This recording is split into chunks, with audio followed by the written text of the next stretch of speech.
সেদিন কি হলো, আপনি ছেলেকে নিয়ে যখন ফিরলেন তখন কি দেখলেন একটা আমাদের আমি ছেলেকে নিয়ে যখন ঘরে ছেলেকে 2:05 নাগাদ আমি বেরোই, কেন কি 2:10-এ ওর ছুটি হয়। 2:20 মধ্যে বাড়ি চলে আসি। বাড়ি চলে আসার পরে যখন আমি সিঁড়িতে উপরে উঠি, তখন সাইড থেকে বলে, আন্টি আপকে সাথ বাত করনা है।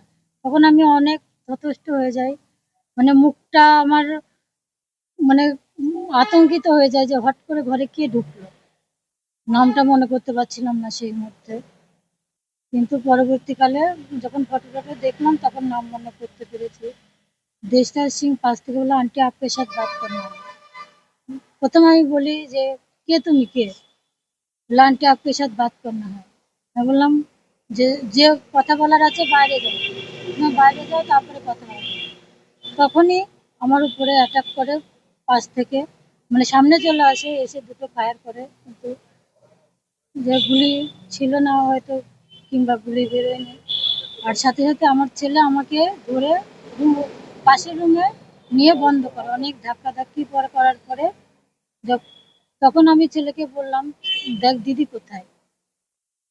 পিছনের দরজা দিয়ে এসে দেখে দিদি রক্তাক্ত অবস্থায় পড়ে আছে। আপনাকে ফায়ার করেছিল, লেগেছিল মানে কোনো সাইড না, গুলি বেরিয়েছিল কি বলবো? না, গুলি বেরোয়নি, দুটো ফায়ার করেছিল। আপনি কি চিনতেন দেশরাজকে? দেশরাজকে আমি ওখানে সেইভাবে দেখিনি, ছেলের সাথে পাশের মাঠে খেলতো, তখন ওই ছেলেকে ডাকতে গিয়ে হয়তো দেখেছি। কোন পাশে? মানে কাঁচরাপাড়ায় চারাপোলে পাশের মাঠে ছোট মাঠ আছে, ছোট মাঠ আছে, মাঠে সেখানে মাঠে ডাকতে সবাই গিয়ে বাচ্চারা খেলাধুলা করে একসঙ্গে, সেইভাবে সেইভাবে দেখেছি। ছেলেকে ডেকে নিয়ে আসি, দেখেছে। আর ছেলে সেদিনকে দেখতে পেয়েছি যে হ্যাঁ, সেদিন ছেলে তো একসঙ্গে খেলেছে, স্কুলে দেখেছে। ও তো ওই তো প্রথমে পুলিশকে বলে।